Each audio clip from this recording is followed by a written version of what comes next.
it came out, said an unnamed Working Families Party candidate would get 24%. Right. Well, I'm a working teamster with a name, Howie Hawkins. I think that poll was about us, because we are running against Cuomo. We have no hesitation. That's right. Right. Working Families Party right now, you can hear the screams of pain, arms are being twisted. Yeah. There was a deal cut. I heard a report from somebody in Park Slope that all the black SUVs and all the security been outside de Blasio's house all week while he's got Cuomo people and Working Families people. He's knocking heads together to get a deal. And the report last night was they got a deal.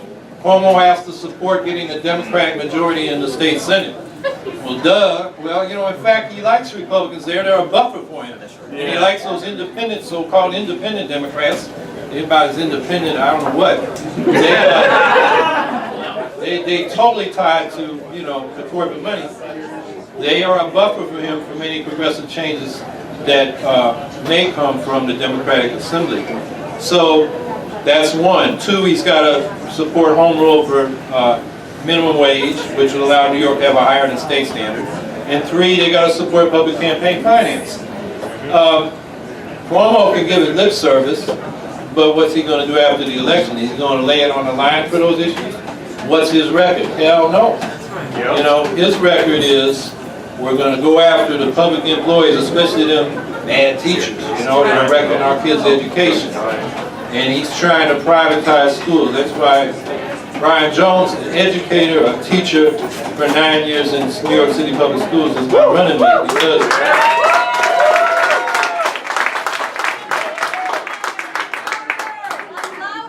as I began the campaign calling for a Green New Deal, economic human rights, we've been talking about since 1944 when Roosevelt State of the Union address to Congress said you should have the right to a job, a decent wage, health care, good education, affordable housing, mass transit, the things that ought to be basic and taken for granted, and we don't have, despite Democrats being in charge of this country, majority in Congress, running this state for 71 years since that speech was made. It's the same demands that were brought down to Washington, D.C., the 1963 March for Jobs and Freedom. They asked for a $2 minimum wage in 1963. That's worth $15.44 today. So when we ask for $15, we're being modest.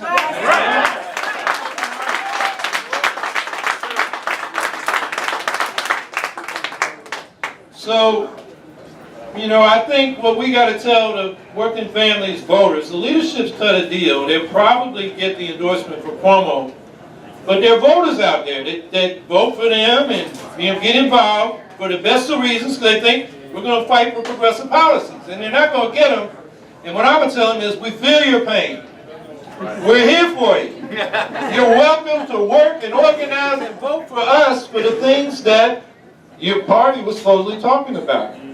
Now, that means in that poll, 24% for the unnamed candidate from the left, 24% for the Republican, 39% for the Democrat. I guarantee you, we get a few debates where I get to take Cuomo on for his policies, put our policies forward, and we're going to be up on top.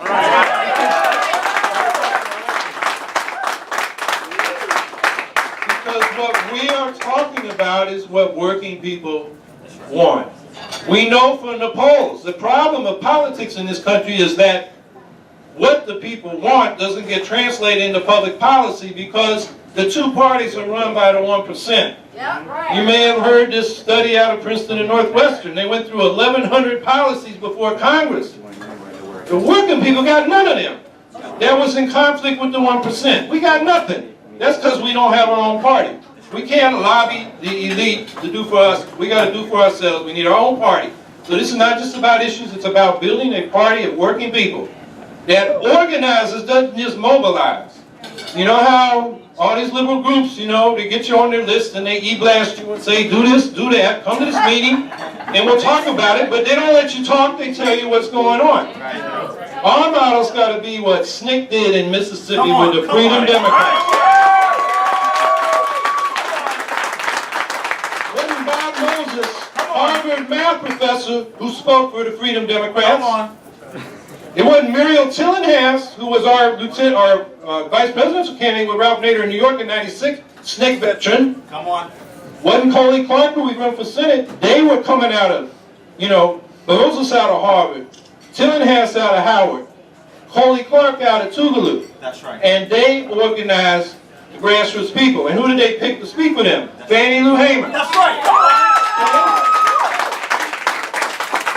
And when it came time for the sellout deal, the Democrats were trying to say, they sent Hubert Humphrey and Mondale, the liberals, Johnson sent them, said, tell these people we'll take care of them in 4 years. Give them 2 seats in the back of the delegation and seat the Dixiecrats. That's right.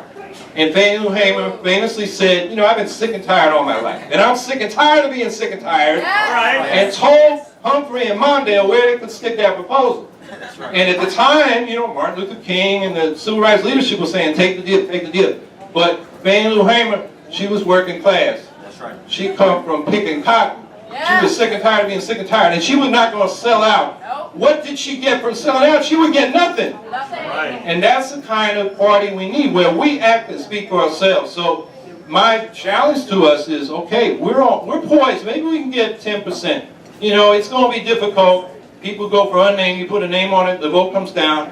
We don't have the $33 million that Cuomo has to advertise, because that's how most people hear about this stuff. They don't follow the news very closely.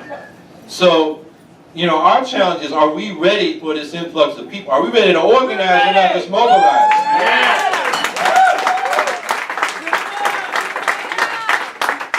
So, while we got our Green New Deal and all these other issues we're going to raise, I think the big issue that Shama mentioned is that we need a party of the working people. And we need to figure out how to organize. And all these people are going to be interested in the campaign. Are we going to follow up with them? Are we going to get them to a meeting? Now, are we going to listen, not just tell them what to do? In other words, build a real counter-independent movement and culture. Because all now people are getting is messages from the corporate media. And then the liberal foundations fund these groups that say they're the progressives. But the revolution won't be funded, not by the 1%. That's right. It's got to be funded by the 99%. And I don't want to steal the thunder of the money pitchers who's coming, but I will say this, our political independence depends on our financial independence. And in this country, we've got the idea that somebody else is going to fund our movement. No, all of us got to put in a little. And there are a hell of a lot more of us than there are them. That's right. And I'll tell you, Shama outspent the Democrat, I believe. Ty Moore, that other socialist alternative candidate, outspent the Democrat. I ran for city council in Syracuse, got as high as 48%. I outspent the Democrat. Because I had a lot of little contributors, and he just had a few developers and landlords. Right. We got enough of us that we can compete. But are we ready to do that? Are we ready to be responsible? And everybody got to pay dues, like you're in a union, you pay your dues, you get your benefits. We got to do that for the party. And then we all got to be active and contribute. Like Shama said, it's not, I would be a little more modest, fit it into your schedule and make it a long-term commitment, because it's a marathon, not a sprint. But everybody's got something to contribute. And, like I've been saying, it's not my campaign, it's our campaign. Right? So, welcome to our campaign. I think this year we're really going to make a difference, and we're going to change the dynamic in New York. So after the election, they want to know what the left thinks. They're not going to go to some liberal Democrat or another line for them, the Working Families Party. They're going to come talk to the Greens. So we're poised to really change the whole conversation and the whole power structure. So let's keep going. Thank you.